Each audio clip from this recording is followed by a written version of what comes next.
Assalamualaikum warahmatullahi wabarakatuh. Halo teman-teman, kembali lagi dengan saya Master Bejo. Hari ini saya akan membahas suatu tentang pertanyaan, kenapa sih kita harus sholat? Tapi sebelum itu jangan lupa untuk sahabat atau teman-teman untuk subscribe agar tidak ketinggalan video saya selanjutnya. Oke, jadi langsung saja kita bahas. Pasti kalau kita masih kecil atau bahkan pada usia sekarang, kita pasti pernah berpikir, kenapa sih kita itu harus sholat? Apa manfaatnya? Tujuannya itu apa? Iya, kalau masih kecil kita bertanya tentang hal tersebut itu pasti kita nggak malu. Tapi kalau pada usia saya atau di atasnya saya pasti itu akan malu bertanya suatu hal tersebut. Jadi saya akan jawab pertanyaan sahabat semua. Jadi kenapa sih kita harus sholat? Sholat di dalam agama Islam adalah suatu ibadah yang paling utama dari ibadah lain-lainnya. Jadi dia itu lebih utama dari puasa, dari berzikir, dari bersolawatan, dan lain-lainnya itu lebih utama. Kenapa kok menjadi lebih utama? Jadi pertanyaan ini pasti akan terjawab kalau sahabat semua menonton videonya sampai akhir. Jadi jangan di skip, oke? Sholat adalah suatu ibadah di mana kita mengingat akan suatu kebesaran atau rezeki atau nikmat yang diberikan kepada Allah Ta'ala kepada kita. Jadi saya gambarkan seperti ini. Jadi contoh aja seperti saya gitu aja. Pada suatu hari saya tuh butuh sekali tuh uang untuk berobat ibu saya itu kan sakit gitu. Dan ada seorang teman itu datang dan memberi saya uang tanpa meminjam atau berhutang, tanpa dia tahu dalam kondisi saya. Terus dia memberi uang kepada saya untuk berobat. Dan seketika itu hati saya itu pasti tersentuh, dan secara otomatis kita itu pasti akan berterima kasih kepada teman kita ini. Jadi seperti itulah gambarannya. Terus apa sih maksudnya tuh? Jadi maksudnya itu seperti ini. Kita bisa sehat, kita punya suatu kesehatan, kita bisa makan setiap hari, kita bisa ngapa-ngapain, bahkan kita masih sehat sampai sekarang. Itu semua atas pemberian dari Allah Ta'ala. Dan rezeki dan nikmat semua itu yang diberikan kepada Allah Ta'ala kepada kita. Maka dari itulah kita itu wajib untuk bersyukur. Seperti gambaran aja, kita diberi uang itu aja kita pasti sangat bersyukur sekali. Apalagi kalau kita bahkan bisa sampai sehat sampai sekarang, itu syukurnya masa gimana gitu. Maka dari itulah, dari rasa syukur ini kita wujudkan dengan bersujud, menyembah kepada Allah Ta'ala. Jadi yang pertama, kenapa kita harus sholat adalah kita harus bersyukur atas semua pemberian dari nikmat, rezeki, kesehatan, dan lain-lainnya dari Allah Ta'ala kepada kita. Kita harus bersyukur. Bersyukur ini melalui kita wujudkan dengan bersujud. Bersujud kita sama dengan kita dengan sholat. Seperti itu sahabat. Yang kedua, di dalam agama Islam, sholat dimaknai lain dengan tiang agama. Jadi apa sih maksudnya itu? Jadi saya gambarkan seperti suatu bendera.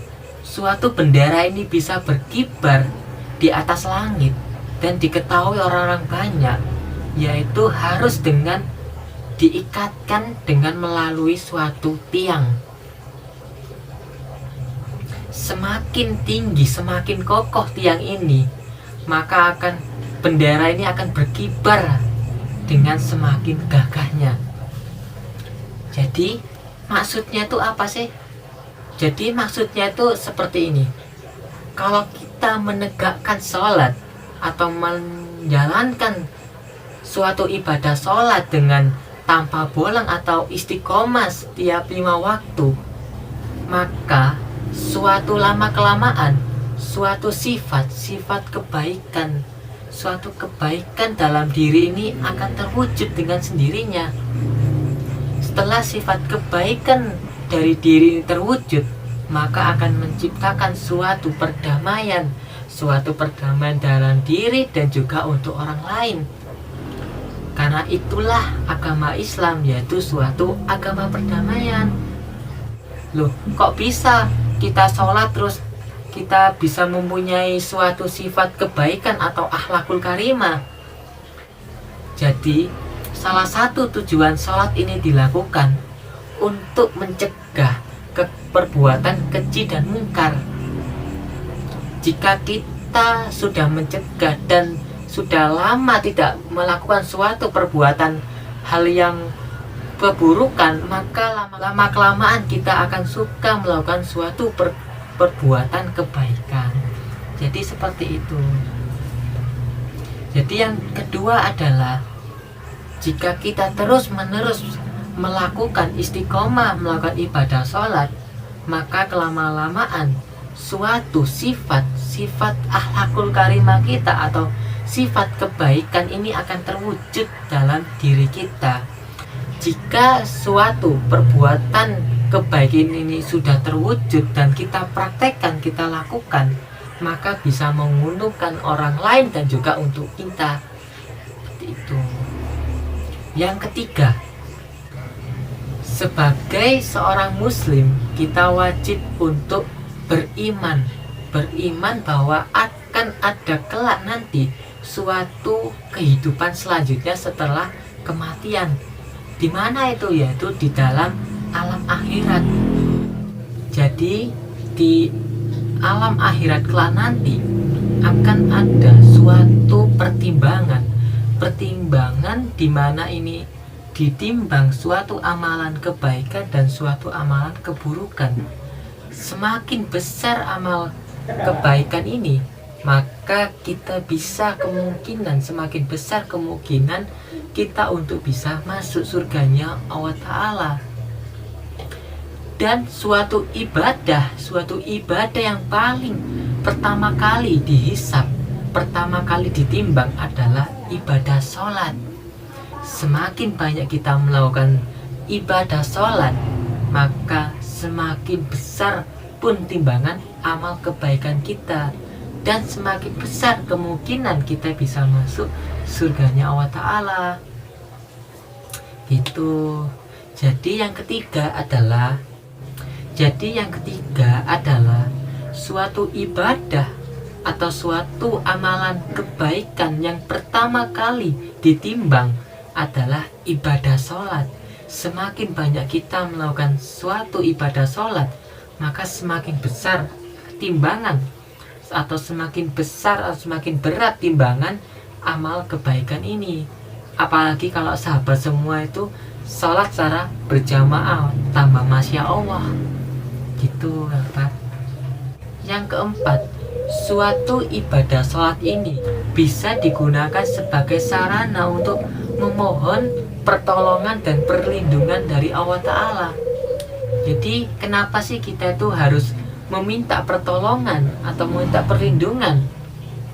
Jadi seperti saya gambarkan, kalau kita digoda oleh seorang perempuan gitu aja wis, digoda kalau kita tidak kuat imannya, dan juga kalau Allah Ta'ala tidak memberi suatu perlindungan ini dari suatu goda wanita ini, maka secara otomatis kita pasti akan terhasut oleh godaan ini, yang dimana godaan ini berasal dari setan.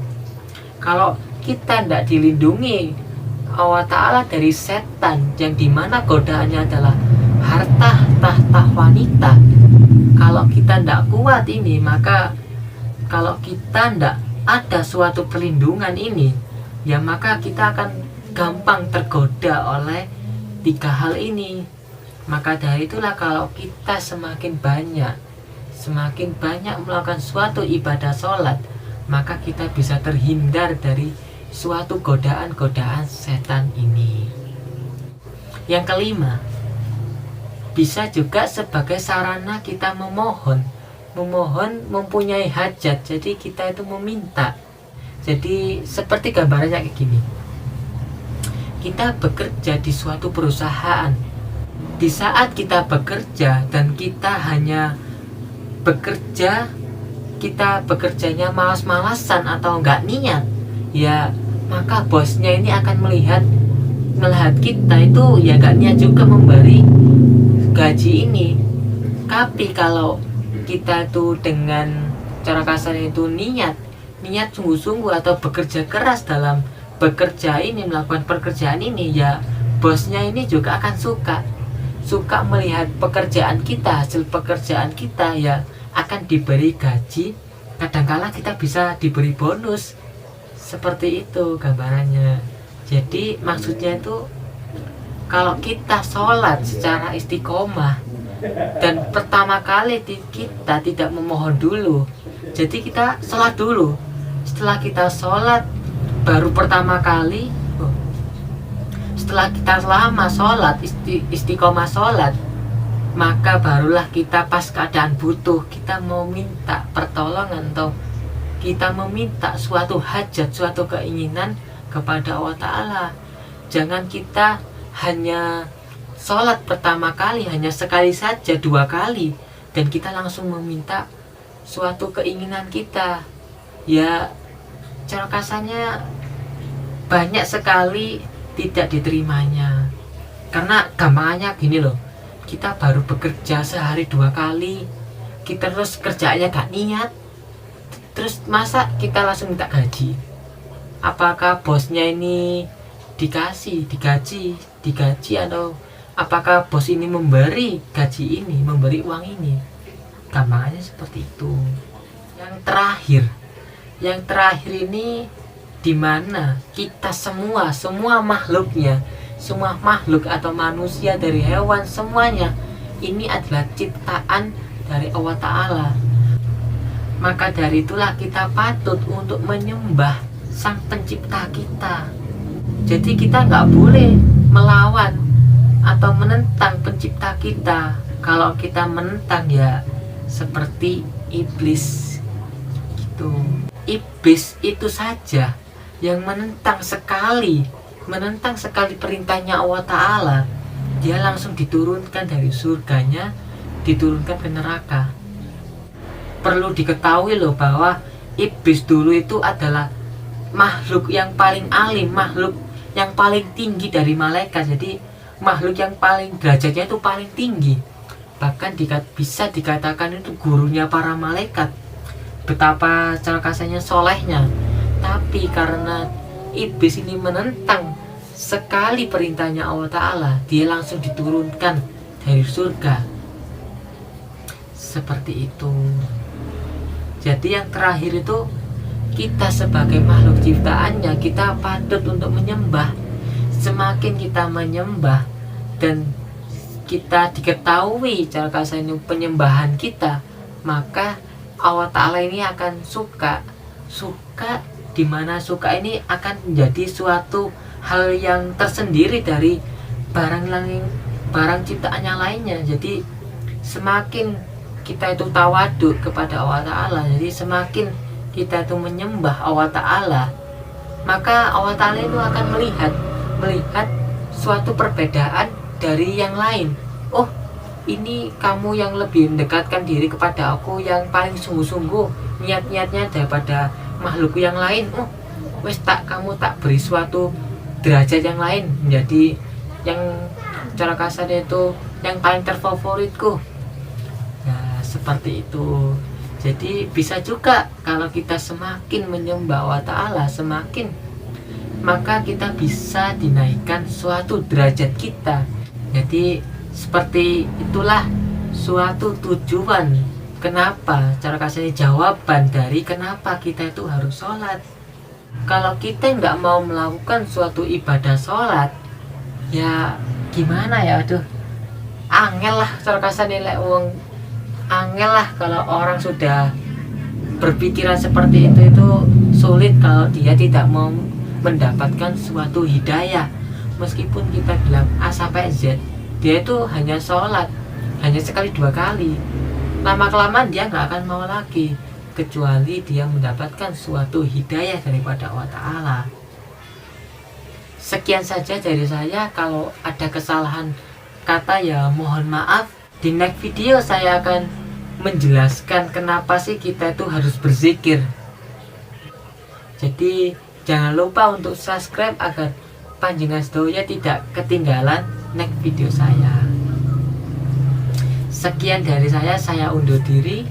Sekian, wassalamualaikum warahmatullahi wabarakatuh. Salam Boloriado.